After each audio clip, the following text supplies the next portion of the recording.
You are a yolk, or were. Look at you, a thinking brain stuck in a calcium prison, just a fancy rock among boring rocks. Mom and dad? Yeah, they're super invested. The shell's thick, the world's a blur. And hey, guess what? The universe is basically an egg. Meanwhile, you're in here doing imaginary push ups like, gotta get buff for the big debut. 45 days of this nonsense. What even is a muscle when your existence is an introduction to being named? Bobblehead eagle? Crack. Light stabs in. Freedom, or so you think. Outside, wind and a beautiful sky. Inside, two feathery monoliths staring at you like you're a misdelivered package. Ah, yes. Bald eagles.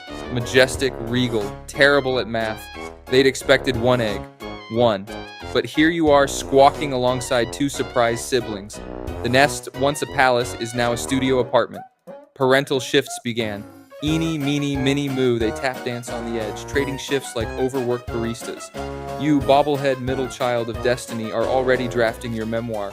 Three's a crowd and also a biohazard. Days blur, eat, sleep, dodge beak, repeat. Why are we here? You are a muse with fish dripping from your chin. Ah, the classic family drama, but with feathers. The first chick, total food hog, already practicing its future complaints at the bird feeder. The third, cute, but let's be real, it's basically a feathery sacrifice to the circle of life. And you, smack in the middle. Not special enough to be noticed, not weak enough to get kicked out of the nest. Survival is a numbers game, and the numbers are brutal. Siblings vanish quietly like unsubscribed podcasts. You linger. Congratulations, bobblehead. You've won life's participation trophy existence. 3 months. Feathers itch, wings twitch, parents screech motivational slogans. Leap or starve. The void beckons. Not the existential one, but the literal chasm below. You teeter. What if flight is a myth? What if I'm just falling with extra steps? A sibling shoves you. Ah, yes. The universe, rebellious but collaborative. Wind slaps. Wings flap. Gravity negotiates. And suddenly, you're not bobblehead anymore. You're a punchline with liftoff. A philosopher in a feather coat, laughing because the joke's on you. Survival is absurd. Life is a crowded nest, and sometimes, against all odds, you soar. The world was vast, just like a sprawl of sky and earth that demanded flight or oblivion. Around the nest, the air hummed. 10 to 14 weeks, they said. Ah, the grand drama of bird life. A blink in the universe's big feathery math problem. But hey, look at you, week 13, still hanging on to that rickety pine crib like it's your life's purpose. Meanwhile, Dad's out there, screeching like he's auditioning for Bird Idol. Enough of the rest, he declared, as if rest were a sin against the very concept of wings. Now it's time for some training. You packed your bag. Metaphorically, of course, eaglets don't have bags, but the existential dread fits neatly inside your ribcage. The cliff yawned below. A leap, a shove, memory blurs here. But suddenly, the instinct of that smug, ancient ghost kicked in. Muscles twitched, wings snapped wide, and for a glorious half-second, you flew. Sort of. Then the tree intervened. Whoomp! A pine cone bounced off your skull, nature's punchline. The parents still brought food, but dignity now tasted like regurgitated trout. You perched, sulking as the horizon taunted. Below, the river glittered with fish you couldn't catch. Ahead, the sky stretched a blue yawn of expectation. You flapped, you hopped, you thought about the absurdity of evolution. Why wings before wisdom? Why the theatrics of flight school when your greatest skill was face-planting into foliage? A rock, you looked, eyeing a pebble. I couldn't hunt a rock. The universe, even the deadpan comedian, let the pebble sit there, judging. Days bled into one another. Feathers grew, muscles hardened, and the nest's edge felt less like a precipice and more like a suggestion. You leapt again. This time, the tree missed. The ground rushed up, then away. Wind cradled you, brief, merciful, before you crash-landed into a bush. Progress? Maybe. Existential triumph? Debatable. Your father watched, weirdly. 4 to 5 weeks, he'd said once, as if time could soften the edges of this clumsy becoming. You wondered if he, too, had once belly-flopped into destiny. if the sky forgives, if purpose is just a series of near misses punctuated by the occasional accidental soar. The sun dipped, painting the world in golds and grays. You flapped, you fell, you laughed, a raw, raspy sound that startled even you.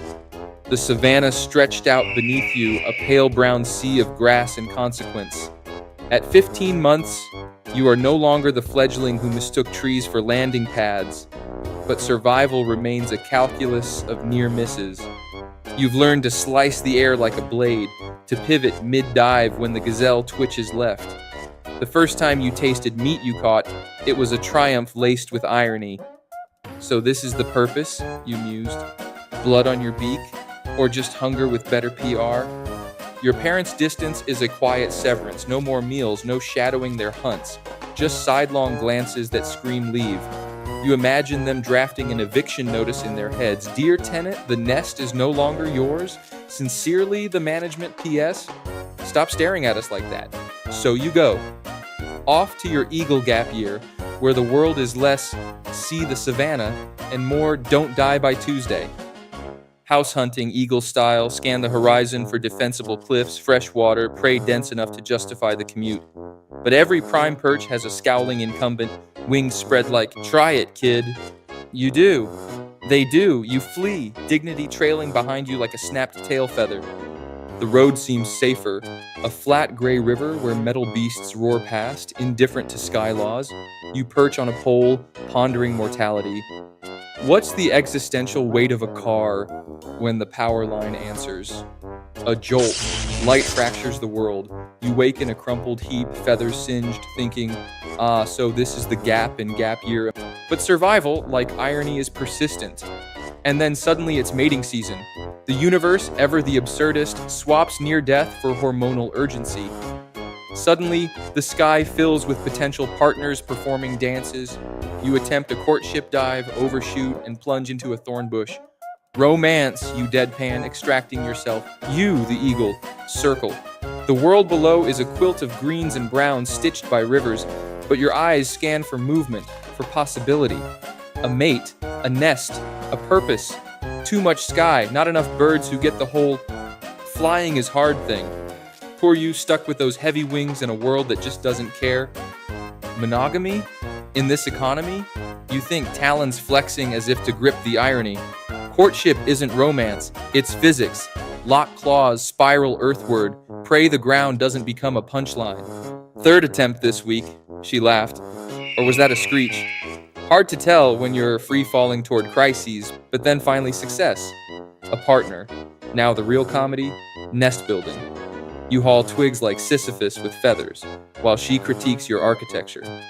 Too exposed, too cramped. Do you even want our children to survive? You mutter about modernist design, she doesn't laugh. Eagles rarely do. The eggs arrive containing all your future failures. You brood. Literally, metaphorically, when they hatch, the struggle begins. Feed us, feed us, feed us. You hunt until your wings ache. Return to gaping beaks that devour your labor like black holes. Is this legacy? Or are you just a middleman for death's catering service? Existential crisis? Let's face that. The rabbit isn't going to skewer itself. Yet, in the quiet between screams, you perch. Your mate's wing brushes yours. The eaglets, for a heartbeat, sleep. The horizon blushes. You are, for now, a father, a provider. Finally, you did everything your father did for you, and now with a heavy heart, it's time to say goodbye to your little eagle to reality. While you and your sweetheart sit on a cliff under a beautiful sky thinking what to do next.